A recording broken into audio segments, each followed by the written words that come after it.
Good morning students, once again back to the class. जैसे कि आपको पता है हम लोग पढ़ रहे हैं ज्योग्राफी का सेकंड चैप्टर पढ़ रहे हैं and the name of the chapter is land, soil, water, natural resources and wild life. इस चैप्टर में हमने लैंड एंड सॉइल के बारे में पिछली क्लास में पढ़ा था and I hope you understand that lesson also and that topics. और लैंड यूज़ और सॉइल के बारे में हमने काफ़ी सारी बात की थी।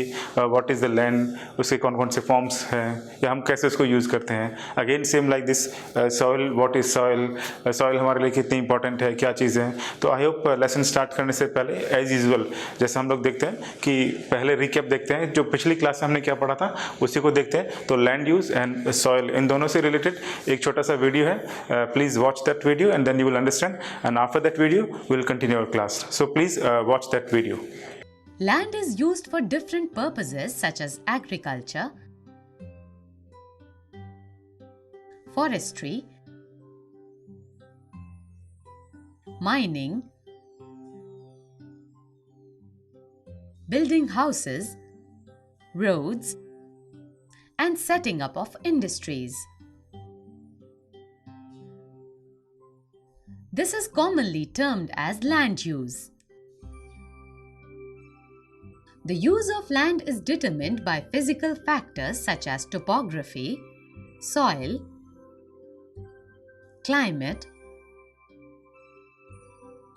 minerals, and availability of water. Human factors such as population and technology are also important determinants of land use pattern. Land can also be divided on the basis of private land and community land. Private land is owned by individuals, whereas community land is owned by the community for common uses like collection of fodder. Soil is around everywhere. In our day-to-day life, we step on it, we play on it, and we live on it. How much do we know about soil? And do you know how important is soil? Soil is one of the important natural resources. Without soil, we would not be able to plant trees, do agricultural activities. Hence, there would be no food and as a result, no life. In short, we can say that soil is just as important as any other element, such as air, water, sun, and space. Soil is thus an inseparable part of life. So I hope you understand that videos. आपने शायद videos देखें और आपको शायद समझ में आएगा what is land and soil and all. अब हम अपना चैप्टर कंटिन्यू पढ़ते हैं आगे और कंटिन्यू करते हैं। कंटिन्यू में जो नेक्स्ट आपका टॉपिक है वो है वाटर। हमारा जो वाटर रिसोर्स है उसके बारे में बात करते हैं। वाटर, पानी आपको सब मालूम होगा कहाँ पर क्या क्या, क्या चीज़ है, कैसे। पानी means we know everything because we use it in our daily life. लेकिन इसके बारे में कुछ चीज़ें हैं वो हम लोग डिस्कस कर लेते हैं। पानी के बारे में कहते हैं कि what is this, it is one resource. और एक कौन सी टाइप का रिसोर्स है? This is a renewable resource. Renewable, जैसा कि हम पिछले ज्योग्राफी का जो चैप्टर पढ़े थे उसमें शायद हमें पढ़ा होगा renewable resources and non renewable resources. Renewable means ये अपने आप रिन्यू होता है अगर हम इसको थोड़ा टाइम दें, या इस पानी को नेचुरली हम अगर कहीं छोड़ते हैं तो automatically through the water cycle ये अपने आप रिन्यू हो जाता है। तो ये कि रिन्यूएबल रिसोर्सेज है, इसका एक पहला सबसे इंपॉर्टेंट पॉइंट है रिन्यूएबल रिसोर्सेज। दूसरी हम बात करें कि हमारे पास में पानी कितना है या पानी कहाँ कहाँ पर है, कैसे। तो जनरली हम लोग अपने घरों में कैसे देखते हैं, पानी देखते हैं थ्रू द पाइपलाइंस। हमेशा ज़्यादातर पाइपलाइंस के थ्रू पानी आता है। अदरवाइज अगर हम थोड़ा बाहर जाते हैं तो हम लोग रिवर्स में पानी देखते हैं, लेक्स में देखते हैं, जैसे कि अंडमान में हम लोग ओशंस में पानी देखते हैं। तो ये पानी हम आसपास हमारे हम देखते हैं। लेकिन जनरली पानी कितना है पूरे अर्थ पे, अगर हम उसको देखें तो हमारी पृथ्वी पर लगभग हमारी जो पृथ्वी है वो 3/4 ऑफ द पृथ्वी है वो पानी से कवर्ड है। It is 3/4 of the of earth is covered with water. जैसा कि हमने कल या से पिछली क्लास में पढ़ा था कि हमारे पास में लैंड कितना है, अगर हम पूरे पृथ्वी को या पूरी अर्थ को हम कैलकुलेट करते हैं तो उसके अंदर 30% जो है वहाँ पर खाली ज़मीन है या उतने हिस्से में ही लैंड आता है।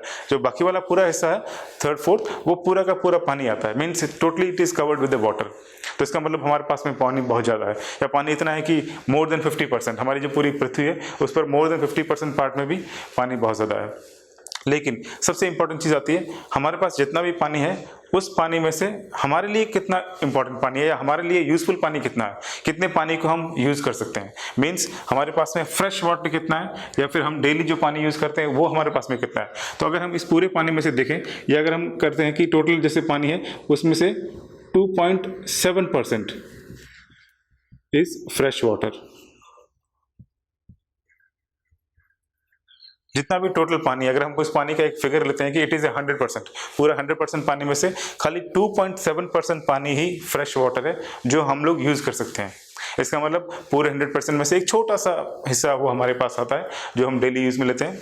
इसके अंदर भी हम अगर देखें तो इसका एक लेवल या इसका एक जो पार्ट है वो कहाँ पर है, in the form of ice sheets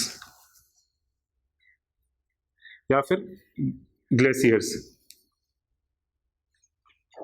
इसका एक हिस्सा आइस शीट्स और ग्लेशियर्स। एग्जांपल ये है, ग्लेशियर्स अगर हम देखें तो फॉर एग्जांपल अंटार्कटिका में आप जाके देखिए वहाँ पर पूरा बर्फ है, या फिर आप हिमालय माउंटेन्स में देखेंगे या बड़े बड़े ग्लेशियर्स है, आइस शीट्स है जहाँ पर हम लोग नहीं पहुँच सकते हैं या हमारे लिए पहुँचना थोड़ा मुश्किल है। तो उस वाली फॉर्म में बहुत सारा फ्रेश वाटर अवेलेबल है लेकिन वो हमारी पहुँच से बहुत दूर है, या हम कह सकते हैं कि technically it is very difficult to go there. तो हमारे पास में कितना पानी बचता है, हमारे पास में ऑलमोस्ट 1% पानी बचता है जो कि फ्रेश वाटर है। और वो हमें कैसे मिलता है, it is in the form of reverse. हम लोग उसको रिवर्स में देख सकते हैं या फिर लेक्स में, या तो हमें रिवर्स में मिलेगा या लेक्स में मिलेगा, या फिर हम एक और कह सकते हैं अंडरग्राउंड वाटर। ठीक है, मीन्स अगर हम देखें कि टोटल 100% पानी, पूरी पृथ्वी पे जितना भी पानी है उस पानी में से खाली 2.7% पानी फ्रेश वाटर है जिसको हम डेली यूज़ कर सकते हैं। उसके अंदर भी काफ़ी सारी मात्रा में जो पानी है वो आइस शीट्स में या ग्लेशियर्स में है। बाकी बचा लगभग 1%, I think it is less than also 1%, वो पानी हमारे पास में है खाली जो हम लोग रिवर्स में या लेक्स में या फिर आजकल जो अंडरग्राउंड पानी है उसमें देखते हैं। इसका मतलब हमारे जो पास जो पानी है जो हमारे लिए यूजफुल पानी है वो बहुत कम है, इट इज़ ऑलमोस्ट 1%। इसीलिए हम लोग वाटर रिसोर्स की बात करते हैं और आज इसी टॉपिक के बारे में और आगे पढ़ेंगे कि हम कैसे कर सकते हैं। तो वाटर है वो एक रिन्यूएबल रिसोर्सेज है और लगभग पृथ्वी का 3/4 पार्ट है वो पूरा का पूरा पानी से कवर है। उसके अंदर भी 2.7% है वो फ्रेश वाटर है और उस फ्रेश वाटर में भी खाली 1% पानी हमारे लिए जो अवेलेबल है और जो हम लोग डेली लाइफ में इसको यूज़ कर सकते हैं। तो ये कुछ बातें हैं पानी के बारे में। एक और चीज़ है, जो पूरा का पूरा वाटर है जितना भी हम 100% है, इस पूरे पानी को ना तो हम बढ़ा सकते हैं ना ही हम घटा सकते हैं। मीन्स ना तो हम इस पानी को ऐड करके और बढ़ा सकते हैं ना ही इसमें से कुछ कर सकते हैं। हम एक चीज़ कर सकते हैं और वो है कि हम इस पानी को पॉल्यूट कर सकते हैं, जितना हो सके हम लोग पॉल्यूशन और बढ़ा सकते हैं पानी का। तो इसके बारे में हम नेक्स्ट और बात करते हैं कि पानी को हम कैसे कैसे यूज़ करते हैं और यूज़ करने के बाद कैसे पानी पॉल्यूट होता है। तो इसी के बाद जो नेक्स्ट अगला हमारा इसी का जो सेकंड पार्ट है वो है द यूज़ ऑफ वाटर। हम लोग पानी को कैसे यूज़ करते हैं अपनी डेली लाइफ में। डेली लाइफ में अगर हम देखें तो यूज़ ऑफ वाटर, आपने देखा होगा हम अपने घरों में पानी बहुत यूज़ करते हैं। जनरल सी सिंपल सी चीज़ है, डेली हम लोग पानी यूज़ करते हैं जो कि हमारे लिए बहुत इंपॉर्टेंट है in the form of drinking. हम लोग पानी पीने में बहुत यूज़ करते हैं। एवरी डे हमें कम से कम 5 से 6 लीटर पानी तो चाहिए पानी पीने के लिए, ड्रिंकिंग। नेक्स्ट हम लोग कह सकते हैं washing and bathing. Washing bathing इसके लिए भी हमें पानी चाहिए। तो ये दो चीज़ें तो बहुत इंपॉर्टेंट है जो हमें डेली लाइफ में हमें यूज़ करनी होती है, drinking water and washing water ये होता है। और जनरली ये फ्रेश वाटर ही यूज़ करते हैं।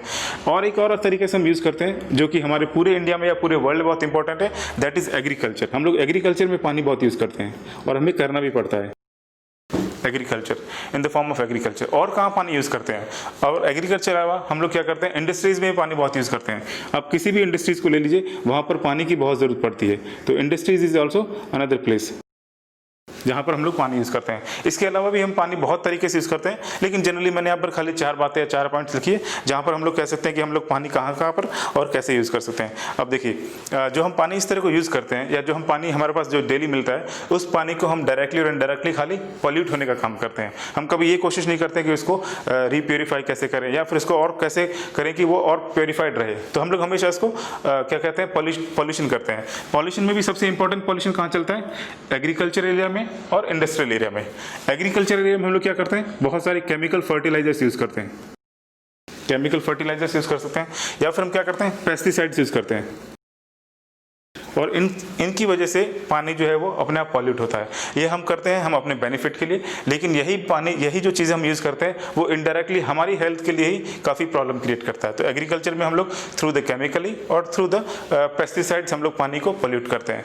वैसे ही इंडस्ट्रीज़ में भी सेम वही, हम लोग बहुत सारे केमिकल्स यूज़ करते हैं और इसी केमिकल्स की वजह से पानी बहुत पॉल्यूट होता है। तो ये चीज़ें हैं कि हम लोग पानी को यूज़ भी करते हैं, यूज़ करने के साथ साथ हम इसको पॉल्यूशन या पॉल्यूट भी पॉल्यूशन इंक्रीज कर रहे हैं। ये कुछ बातें हैं, देखिए इसे हमें मालूम पड़ता है कि हम लोग पानी को कैसे कैसे यूज़ करते हैं या इंक्रीज पॉल्यूशन को और ज़्यादा इंक्रीज करने की कोशिश करते हैं। अब क्या हम ऐसे कुछ काम कर सकते हैं जिसकी वजह से ये पॉल्यूशन कम हो, या जो फ्रेश वाटर है वो फ्रेश का फ्रेश भी बना रहे और हम लोग इसको डेली यूज़ भी करते रहें? तो ऐसी कुछ टेक्निकल चीज़ें भी हैं, या ऐसी हम कुछ हैबिचुअल चीज़ें अपने अंदर ला सकते हैं जिससे कि हम लोग इस पानी को as it is pollution free भी रहने दें, और ये जो पानी है इसको फ्रेश भी रखें, और आने वाली जनरेशन को भी एज ए गिफ्ट दें कि it is a fresh water for everyone. तो इसीलिए हमने देखते हैं कि इसके अंदर क्या क्या ऐसे पॉइंट्स हैं जिसकी वजह से हम लोग पानी को बचा सकते हैं या पानी को कंजर्व कर सकते हैं, हम कह सकते हैं, या उसका वेस्टिंग ज़्यादा नहीं कर सकते हैं। तो इसका जैसे हम अगला जैसे अगर पॉइंट लें, कंजर्वेशन। कंजर्वेशन कैसे कर सकते हैं हम पानी का? कंजर्वेशन में एक सिंपल सी पुरानी जो टेक्निक आ रही है या काफ़ी सालों से हम लोग यूज़ करते हैं, वाटर हार्वेस्टिंग। वाटर हार्वेस्टिंग एक बहुत पुरानी टेक्निक है। ज़्यादातर जो बारिश का पानी है, इसी बारिश के पानी को किसी तरह से हमें स्टोर करना, और स्टोर करने के बाद इसको यूज़ करना, फिर रिसाइकिल यूज़ करना, या अंडरग्राउंड वाटर के लेवल को बढ़ाना। ये काफ़ी सारी टेक्निक्स हैं, तो इसे कहते हैं वाटर हार्वेस्टिंग। आज भी अगर आप गाँव के साइड में जाएंगे या विलेज लाइफस्टाइल में जाएंगे, आज भी लोग बारिश के पानी को किसी न किसी तरह से स्टोर करते हैं। अगर आप किसी गाँव में जाते हैं तो आपको गाँव के बाहर एक बहुत बड़ा सा एक आर्टिफिशियल लेक मिलेगा। वो लेक एक तरह से वाटर हार्वेस्टिंग है, बारिश का पानी इसमें इकट्ठा होता है, and then use that lake for the next of 6 months। लगभग 5-6 महीने तक पानी यूज रहता है। अदरवाइज कई लोग क्या करते हैं, अपने घरों की छत को इस हिसाब से बनाते हैं कि बारिश का पानी एक तरह से स्टोर हो जाए। तो जैसे कि if you will go to the Rajasthan place और any other place of north India, वहाँ आप देखेंगे कि जो बारिश का पानी छत पर इकट्ठा होता है और उसी छत के पानी को through the pipeline water tanks में फिलअप किया जाता है। तो ये वाटर हार्वेस्टिंग टेक्निक है, वो काफ़ी बहुत पुरानी टेक्निक है। इसी तरह से अगर हम लोग नॉर्थ ईस्ट स्टेट्स में जाएंगे, फॉर एग्जाम्पल मेघालय, त्रिपुरा, इस स्टेट्स में जाएंगे, तो वहाँ पर आप देखेंगे कि वाटर हार्वेस्टिंग जो हो रही है वो थ्रू द बैम्बूज, जो बैम्बूज होते हैं उनको काट के थ्रू द पाइपलाइन से वो यूज़ करते हैं, और फिर वो पानी को अपने घर तक लेके आते हैं या फिर कहीं और लेके आते हैं। तो ये वाटर हार्वेस्टिंग जो है एक बहुत पुरानी टेक्निक है, और इसके थ्रू हम लोग वाटर कंजर्वेशन कर सकते हैं। दूसरा चीज़ क्या है, हम लोग एग्रीकल्चर में पानी बहुत यूज़ करते हैं, और एग्रीकल्चर एक ऐसी जगह है कि हमें पानी की ज़रूरत भी है और हमें एग्रीकल्चर करना भी है, हम इसको बंद नहीं कर सकते हैं। लेकिन हम ऐसे कुछ टेक्निक्स यूज़ कर सकते हैं जिसकी वजह से एग्रीकल्चर में पानी का जो मात्रा है जिसको हम वेस्ट करते हैं ज़्यादा, उसको हम कर सकते हैं। इसका एक एग्जांपल है जैसे कि कैनाल्स। हम छोटे छोटे कैनाल्स बना सकते हैं खेतों तक। In spite of using and wasting of water, हम लोग हर एक खेत तक छोटी छोटी कैनाल्स बनाएंगे, और कैनाल बना के थ्रू द कैनाल्स हम वहाँ खेतों में पानी दे सकते हैं। तो इसके थ्रू क्या है कि पानी का वेस्टिंग बहुत कम होगा, या अननेसेसरी हम लोग पानी नहीं यूज़ कर सकते हैं। अभी अगर हम देखें तो इजराइल जैसा कंट्री है, वहाँ पर एक नई टेक्निक यूज़ किया गया है, और उस नई टेक्निक को कहते हैं drip irrigation.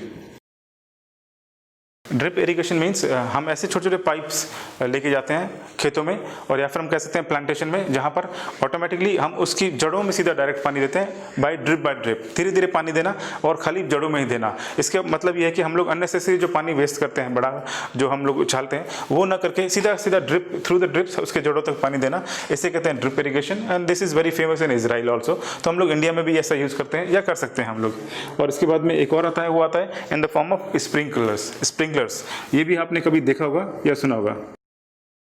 Sprinklers means through the tube wells, जो पानी है या खेत में एक ट्यूबवेल है उस ट्यूबवेल से पानी पंप करना और पंप करने के बाद through the pipes sprinkle means पानी को छिड़काव करना जहाँ पर हमें ज़रूरत है उसी एरिया में करना। तो इसकी वजह से हम लोग पानी का जो वेस्टिंग है उसको कम कर सकते हैं और कम करते हुए हम इसको और कंजर्व कर सकते हैं पानी। और फिर इसके बाद में नेक्स्ट इंडस्ट्रियल एरियाज़ में हम काफ़ी वेस्ट करते हैं उसके अंदर भी हम कर सकते हैं कि पानी को जितना हो सके कम यूज़ करें इंडस्ट्रियल एरिया में, less use in industries. Industries में जितना हो सके हम लोग पानी की मात्रा को कम खर्च कर सकते हैं, इसकी वजह से भी हम अपने पानी को बचा सकते हैं या इसको कंजर्व कर सकते हैं। ये कुछ ऐसे इंपॉर्टेंट पॉइंट्स हैं जिनकी वजह से हम लोग पानी को और यूज़ कर सकते हैं। बाकी अगर हम डेली लाइफ में देखें तो बहुत सारे छोटी छोटी चीज़ें हैं, जैसे कि अगर हम लोग अपनी कार वॉश करते हैं तो वो पाइपलाइन से वॉश ना करके एक बाल्टी में लेके करें, या अपनी बाइक को वॉश करते हैं तो भी हम लोग एक बाल्टी में लेके उसको आराम से धो सकते हैं। तो इसकी ऐसी बहुत सारी छोटी छोटी हम डेली लाइफ की चीज़ें हैं जिसकी वजह से हम अपने पानी को बचा सकते हैं, उसको पॉल्यूट होने से बचा सकते हैं या उसको और अननेसेसरी वेस्ट होने से बचा सकते हैं, जो कि एक हमारा मेन मोटो है। तो इसी वजह से आपने कई बार देखा भी होगा न्यूज़पेपर्स में कहाँ पर कि प्लीज़ सेव द वाटर, पानी बचाइए। हमारे पास में पानी तो इतना सारा पड़ा है, एग्जाम्पल हम अंडमान में देखते हैं, अगर हम थोड़ा सा बाहर जाएंगे तो हमें चारों तरफ बहुत सारा पानी मिलेगा, लेकिन वो पानी हमारे लिए इतना इंपॉर्टेंट तो है लेकिन इतना यूजफुल नहीं है डेली लाइफ में कि हम इसको यूज़ कर सकते हैं। लेकिन हमारे पास में जो पानी है वो ओनली 1% फ्रेश वाटर अवेलेबल है। इसी वजह से हमें पानी के यूज़ में ध्यान रखना है और उसका कंजर्वेशन में भी ध्यान रखना है कि कैसे हम इसको कंजर्व करना। और ये तो ये जो हमारा टॉपिक है वाटर, ये भी लगभग कंप्लीट हो गया। इसके बाद हम अपना नेक्स्ट जो टॉपिक है वो लेते हैं नेचुरल वेजिटेशन। नेचुरल वेजिटेशन क्या है इसके बारे में बात करते हैं। अगर आपने 6th क्लास की बुक्स अगर पढ़ी होंगी, 6th क्लास की अगर 7th क्लास की बुक्स हैं वो पढ़ी होंगी, तो उसके अंदर कई बार नेचुरल वेजिटेशन का डेफिनेशन भी लिखा है या इसके बारे में कई बार बातचीत भी होती है। तो एक डेफिनेशन या एक छोटी सी बात करते हैं, व्हाट इज नेचुरल वेजिटेशन। जैसा कि नाम से मालूम पड़ रहा है नेचुरल और वेजिटेशन। नेचुरल मीन्स प्राकृतिक, वेजिटेशन मीन्स हमारे आसपास जो भी ग्रीनरी है उसे हम लोग नेचुरल वेजिटेशन कहते हैं। अब अपने आपने देखा होगा कि हम जब भी घर से बाहर जाते हैं या कहीं पर देखते हैं तो आपने देखा होगा अननेसेसरी बहुत सारी घास उगी रहती है और उस घास को हमने कभी उगाया नहीं होता है। कई बार आपने देखा होगा पेड़ पौधे हैं वो अपने आप ही उगते हैं, उसका बीज पता नहीं कहाँ से आके गिरता है, जब बारिश होती है तो फिर पौधा बनता है, फिर वो अपने आप बड़ा पेड़ बन जाता है और अपने आसपास बहुत काफ़ी सारी हरियाली रहती है जहाँ पर हमने कभी कुछ किया ही नहीं है। एक तो हमारा पर्सनल गार्डन होता है घर में जिसके अंदर हम लोग डेली खाद डालते हैं, उसको पानी पिलाते हैं, उसका पूरा ध्यान रखते हैं। लेकिन एक ऐसी चीज़ भी है बाहर, वेजिटेशन ऐसी ग्रीनरी है जिसको कभी कोई हेल्प नहीं करता है, वो नेचुरली अपने आप ही ग्रो होती है, अपने आप ही टूटती है, फिर नेचुरली वापस ग्रो होती है। तो जो कोई भी ऐसी वेजिटेशन जो हमारे बिना इंटरफेरेंस के या बिना हमारी हेल्प के अपने आप नेचुरली ग्रो करती है उसे कहते हैं नेचुरल वेजिटेशन। तो नेचुरल वेजिटेशन का सिंपल सी डेफिनेशन है कि कोई भी ऐसी वेजिटेशन जो अपने आप नेचुरली ग्रो होती है without any help of human beings, तो उसे कहते हैं नेचुरल वेजिटेशन। तो हमारे इंडिया में या पूरे वर्ल्ड में ये नेचुरल वेजिटेशन हर जगह आपको देखने को मिलेगी, तो इसे नेचुरल वेजिटेशन कहते हैं। अब अगर हम लोग उसकी हेल्प नहीं करते हैं या अपने आप अगर ये उगती है या अपने आप ये उगता है तो इससे हमारा कुछ फ़ायदा होता है। एक तो हमारे घर में पेड़ पौधे होते हैं या बाई चांस हम लोग मान लेते हैं गार्डन है, या एक ऐसा गार्डन है जिसके अंदर केले के बहुत सारे पेड़ हैं या नारियल के बहुत पेड़ हैं, that is useful for us, वो हमारे काम आते हैं। लेकिन नेचुरल वेजिटेशन जो ऐसे ही उगती रहती है, घास फालतू में बढ़ती रहती है, कई बार हमें से कुछ प्रॉब्लम भी होती है, आने जाने में दिक्कत होती है, तो ये उगती है और ये प्रॉब्लम करते हैं, लेकिन क्या ये हमारे लिए यूजफुल है? सबसे मेन इंपॉर्टेंट पॉइंट। तो सबसे इंपॉर्टेंट पॉइंट है कि जो नेचुरल वेजिटेशन है यही हमारे लिए सबसे इंपॉर्टेंट है। अगर हम एक गार्डन बनाते हैं या एक पार्क बनाते हैं वो भी हमारे लिए इंपॉर्टेंट है, लेकिन उससे भी ज़्यादा इंपॉर्टेंट हमारे लिए है नेचुरल वेजिटेशन है। वो क्यों इंपॉर्टेंट है? क्योंकि सबसे पहला पॉइंट है वो हमें ऑक्सीजन मिलती है, इसी नेचुरल वेजिटेशन से हमें ऑक्सीजन मिलेगी। हमारे आसपास जितनी नेचुरल वेजिटेशन या जितनी ग्रीनरी होगी उतनी ज़्यादा हमें ऑक्सीजन मिलेगी। और ऑक्सीजन मिलने के लिए जैसा कि इसी पिछले क्लास में भी मैंने कहा था, कम से कम हमारे आसपास के एरियाज़ में लगभग 33% वेजिटेशन होना चाहिए, 33% ग्रीन एरियाज होना चाहिए, तब हमें एक अच्छी ऑक्सीजन मिलेगी। और जितना ये लेवल कम होगा उतनी हमें प्रॉब्लम होगी in the form of oxygen. अगर हम लोग बड़े बड़े सिटीज़ में जाते हैं, फॉर एग्जांपल हम जाते हैं दिल्ली, मुंबई या और भी ऐसे बड़ी सिटीज़ में जाते हैं, वहाँ पर आप हमेशा देखेंगे कि जो पॉल्यूशन एयर क्वालिटी है वो बहुत ही नीचे रहती है, उसका एयर क्वालिटी इंडेक्स हमेशा नीचे शो करता है। Why? Because of less greenery. वहाँ पर ग्रीनरी बिल्कुल नहीं है, या अगर है तो भी पॉल्यूशन बहुत ज़्यादा होने की वजह से इफेक्ट नहीं करता है। तो इसीलिए हमें नेचुरल वेजिटेशन चाहिए। फर्स्ट फॉर्म ऑफ ऑक्सीजन, हमें ऑक्सीजन मिलता है। दूसरी हमें क्या चीज़ और मिल सकती है? अगर हम दूसरी चीज़ें देखें तो हमें मिलती है टिम्बर, जिसको हम सिंपल फॉर्म में कह सकते हैं वुड। हमें लकड़ी मिलती है या हमें ऐसी कुछ चीज़ें मिलती है जो हमारी डेली लाइफ में काफ़ी यूज़ आती है, तो टिम्बर या वुड हमें मिलता है। फिर हमें कुछ फ्रूट्स मिलते हैं, वेजिटेबल्स मिलता है, फ्रूट्स एंड वेजिटेबल्स। ये भी हमें काफ़ी मात्रा में इन्हीं नेचुरल रिसोर्सेज से मिलता है। इसके बाद अगर और हम देखें तो एक चीज़ और हमें मिलती है, वो मिलती है मेडिसिनल प्लांट्स। ये बहुत इंपॉर्टेंट चीज़ है। मेडिसिनल प्लांट हमारे लिए इतनी इंपॉर्टेंट है कि अगर हम देखें कि मेडिसिनल प्लांट से हमें बहुत सारे पेड़ पौधे कह सकते हैं या ऐसी बहुत सारी चीज़ें वो मिलती है। फॉर एग्जांपल आपने देखा होगा नीम का पेड़। नीम का पेड़ एक ऐसा पेड़ है जो हमारे लिए बहुत इंपॉर्टेंट भी है और उससे हमें बहुत सारी मेडिसिनल चीज़ें मिलती है। फॉर एग्जांपल नीम की पत्तियाँ वो ऐसी अच्छी है, अगर उसे उबाल करके हम लोग स्नान करेंगे तो it is almost like a hygienic चीज़ है। वो इतनी सारे कीड़े मकोड़े अपना मर जाते हैं। तो जैसे नीम के पेड़ को कहा जाता है डॉक्टर ट्री, उसी तरह से बहुत सारी ऐसी चीज़ें हैं जो हमें नेचर में मालूम नहीं कि कैसी है, लेकिन उससे हम लोग निकाल करके हर्बल मेडिसिन बनाते हैं, आयुर्वेदिक मेडिसिन बनाते हैं और वो हमारे लिए काफ़ी काम में भी आती है। तो ये सारी की सारी हमें नेचुरल वेजिटेशन से मिलती है। और फाइनली एक चीज़ और जो है वो काफ़ी इंपॉर्टेंट है कि नेचुरल वेजिटेशन ये है वो हमारे अंडरग्राउंड वाटर को लेवल में रखता है। ये हमेशा हमारे अंडरग्राउंड वाटर को लेवल में रखता है या इंक्रीज करता है। इसका एग्जांपल देखिए, जहाँ पर ज़्यादा पेड़ पौधे होंगे और अगर वहाँ पर बारिश होगी तो वही पेड़ पौधे उस बारिश के पानी को वहीं पर रोक के रखेंगे, उसको ज़्यादा बह के दूर नहीं जा पाएगा और जितना पानी वहाँ रहेगा ऑटोमेटिकली वो पानी हमारे ग्राउंड में जाएगा और धीरे धीरे जो अंडरग्राउंड वाटर का जो लेवल है वो मेंटेन रहेगा। इसका बेनिफिट ये है कि हमारा अंडरग्राउंड लेवल हमेशा अच्छा रहेगा। इसकी वजह से वहाँ पर पेड़ पौधे अच्छे रहेंगे, वहाँ पर ग्रीनरी ज़्यादा होगी। और जिस एरियाज़ में ग्रीनरी ज़्यादा नहीं है, फॉर एग्जाम्पल हमने पेड़ों का बहुत हिस्सा काट दिया है, तो वहाँ पानी बह के कहीं और चला जाएगा। तो पानी अगर वहाँ रुकेगा नहीं तो डेफिनेटली पानी का जो ग्राउंड लेवल है वो भी इंक्रीज नहीं होगा। तो ये जो नेचुरल वेजिटेशन है वो ग्राउंड वाटर को भी इंक्रीज करती है या उसको मेंटेन करने में बहुत बड़ी भूमिका निभाती है। तो इसकी वजह से हम कह सकते हैं कि जो नेचुरल वेजिटेशन है ये हमारे लिए बहुत इंपॉर्टेंट है। ये कुछ 4-5 पॉइंट्स जो हमने आपके साथ डिस्कस किए उसकी वजह से बहुत इंपॉर्टेंट है। अब इसी का हम एक और चीज़ देखते हैं कि जो नेचुरल वेजिटेशन है इसके साथ हमको मिलती है वाइल्ड लाइफ। एक ऐसी जानवर कह सकते हैं या ऐसे एनिमल्स कह सकते हैं जिनको हम अपने डेली लाइफ में यूज़ नहीं कर सकते हैं, लेकिन वो वाइल्ड लाइफ भी बहुत इंपॉर्टेंट है, जो कि इसी का ही नेक्स्ट पार्ट है वाइल्ड लाइफ। तो हम नेचुरल वेजिटेशन के बाद पढ़ते हैं वाइल्ड लाइफ, फिर इसी का कंक्लूजन हम लोग पढ़ेंगे कि व्हाट इज़ द इंपॉर्टेंस, कितनी इंपॉर्टेंस हमारे लिए है, इनको हम लोग कंजर्व कैसे कर सकते हैं, वो थोड़ा बहुत इसके बारे में देखते हैं। तो इसी पॉइंट्स के साथ में हम लोग नेक्स्ट हमारा पॉइंट लेते हैं वो है वाइल्ड लाइफ। वाइल्ड लाइफ या जैसे वाइल्ड वर्ल्ड आपने काफ़ी सुना होगा कि व्हाट इज़ वाइल्ड लाइफ।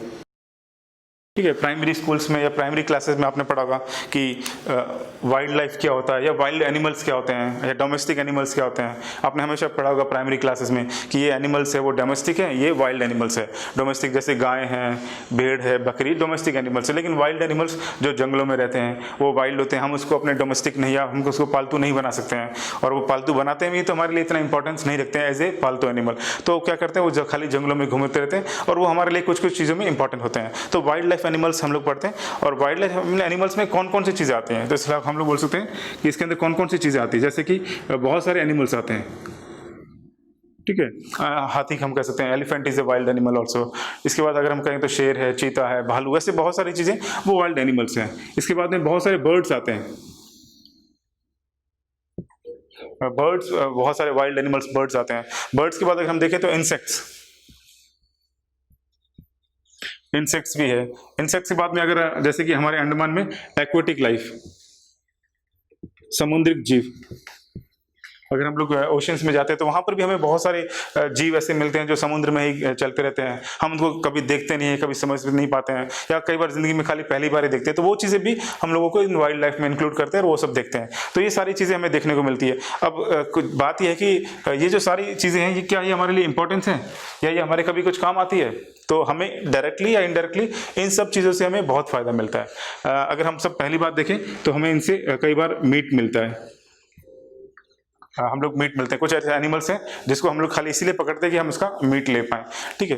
इसके बाद अगर हम कहें वूल, हमें ऊन भी मिलती है। कुछ ऐसे एनिमल्स हैं जिसे हम खाली वूल के लिए पकड़ते हैं, हमको वूल काटते हैं फिर उसके बाद फिर छोड़ देते हैं। तो वूल भी हमें इनसे काफ़ी मात्रा में मिलता है, और वूल्स भी बहुत इंपॉर्टेंट है। इसके बाद अगर और हम कहें तो ये लोग क्या करते हैं, इकोसिस्टम को बैलेंस रखते हैं, balance in ecosystem. Balance in ecosystem means हम लोग क्या करते हैं, हम हमेशा कुछ भी काम करते हैं वो हमारे बेनिफिट के लिए करते हैं। फॉर एग्जांपल अगर हमें रहने के लिए ज़मीन नहीं है तो हम लोग उस किसी आसपास एरिया में उस जंगल को साफ़ करेंगे, वहाँ पर एक अच्छा सा पार्क बना के फिर वहाँ अपने बिल्डिंग बनाएंगे। तो हम लोग उस नेचुरली सिस्टम को हमने पूरा डिस्ट्रॉय कर दिया है। हम लोग रोड्स बनाते हैं, तो रोड्स बनाने के लिए हम लोग कई बार बहुत सारी जंगल को साफ़ करते हैं फिर रोड्स बनाते हैं। इसी तरह से रेलवे ट्रैक बनाते हैं। तो हम लोग क्या करते हैं, अपने फ़ायदे के लिए हमेशा नेचुरली चीज़ों को डिस्ट्रॉय करते हैं। लेकिन यही एनिमल्स हैं वो बैलेंस करते हैं इकोसिस्टम को। मीन्स आपने अगर इकोसिस्टम पढ़ा होगा कि एक छोटा सा पौधा है, उसको फिर एक जानवर खाता है, फॉर एग्जांपल खरगोश है वो किसी पौधे को खाता है, फिर इस खरगोश को फिर शेर खाता है, तो एक इकोसिस्टम है जो चेन चली आती है। तो इसी तरह से ये जो एनिमल्स हैं या जो वाइल्ड लाइफ है ये इस इकोसिस्टम को हमेशा बैलेंस में रखते हैं और हम लोग वो बैलेंस हमेशा बिगाड़ने की कोशिश करते हैं। तो इसीलिए एक और चीज़ है जो काफ़ी इंपॉर्टेंट है, वो है हनी। हनी भी हमें ज़्यादातर इन वाइल्ड लाइफ से ही मिलती है, जो कि शहद है मधुमक्खी का, वो ज़्यादातर जंगलों में होता है। हम लोग उनको पकड़ते हैं, पकड़ने के बाद में शहद यूज़ करते हैं। शहद एज ए फूड भी यूज़ कर सकते हैं, एज ए मेडिसिन भी हम यूज़ कर सकते हैं। तो ऐसी बहुत सारी चीज़ें जिन्हें हमें इन चीज़ों से इन वाइल्ड लाइफ एनिमल्स से मिलती है। तो ये कुछ एग्जाम्पल्स हैं कि हमें कौन कौन से एनिमल्स हैं और क्या क्या फ़ायदा होता है, ये हमने देखा है। अब हम इन दोनों को मिला के देखते हैं कि हम इन चीज़ों को कैसे कंजर्व कर सकते हैं या इनको कैसे सेफली रख सकते हैं, जिसकी वजह से हमें काफ़ी फ़ायदा मिलता है या इन फ्यूचर भी हमें बहुत फ़ायदा मिलेगा। तो इसके बारे में हम लोग बात करते हैं थोड़ा सा कि हम लोग कैसे कर सकते हैं। तो सबसे पहले conservation of natural vegetation.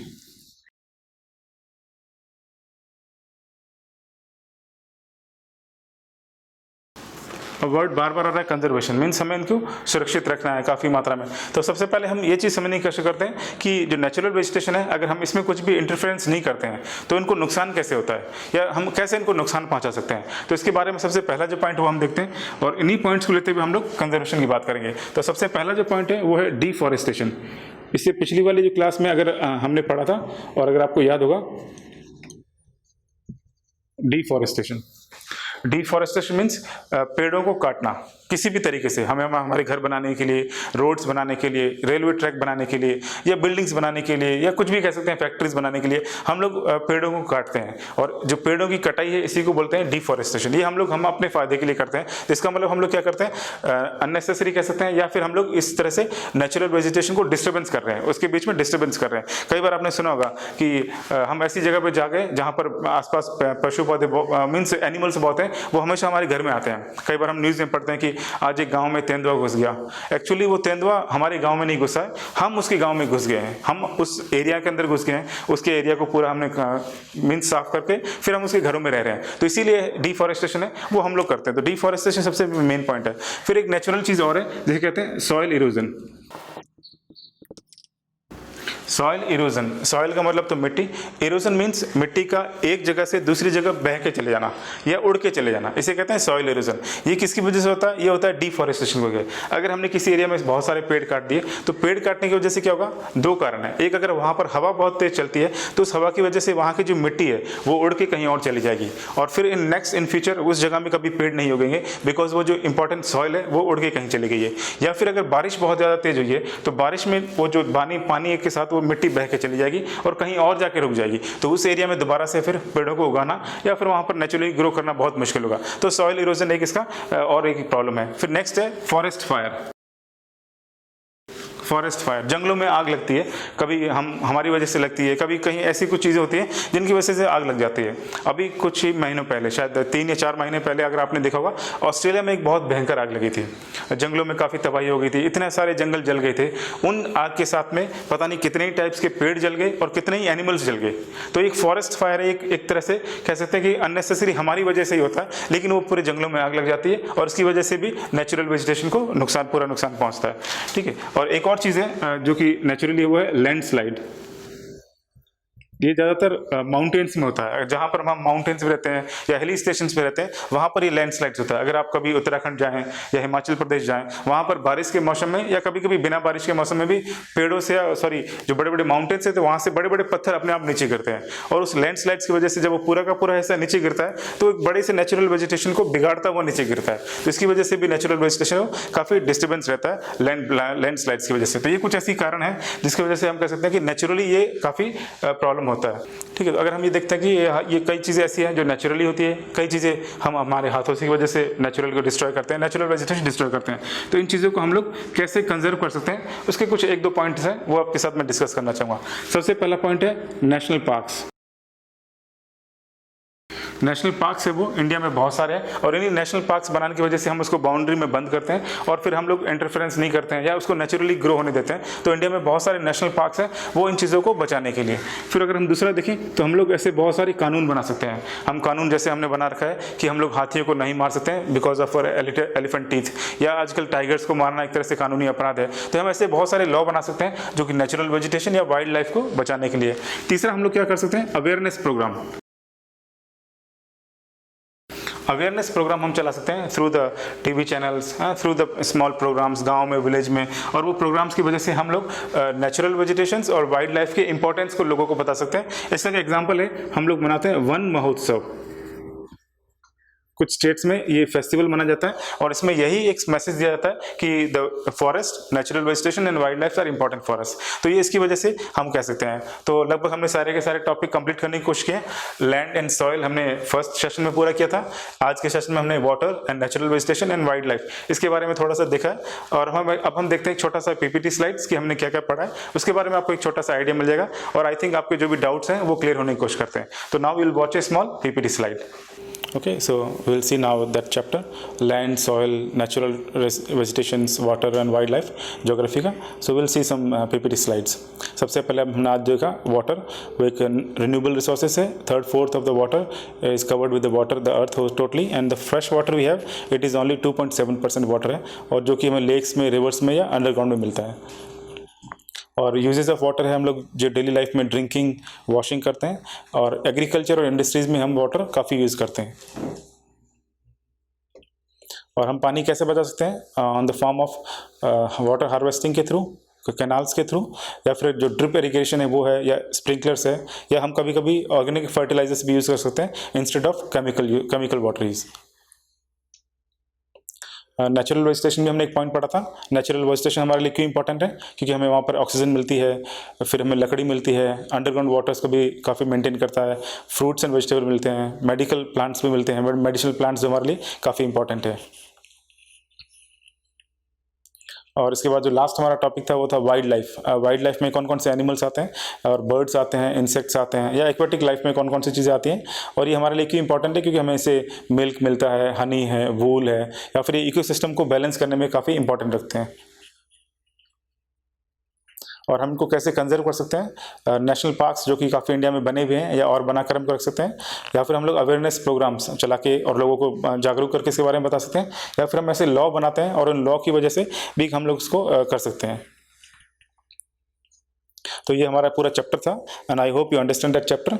If you have textbook, please read that textbook and try to understand. Thank you very much students.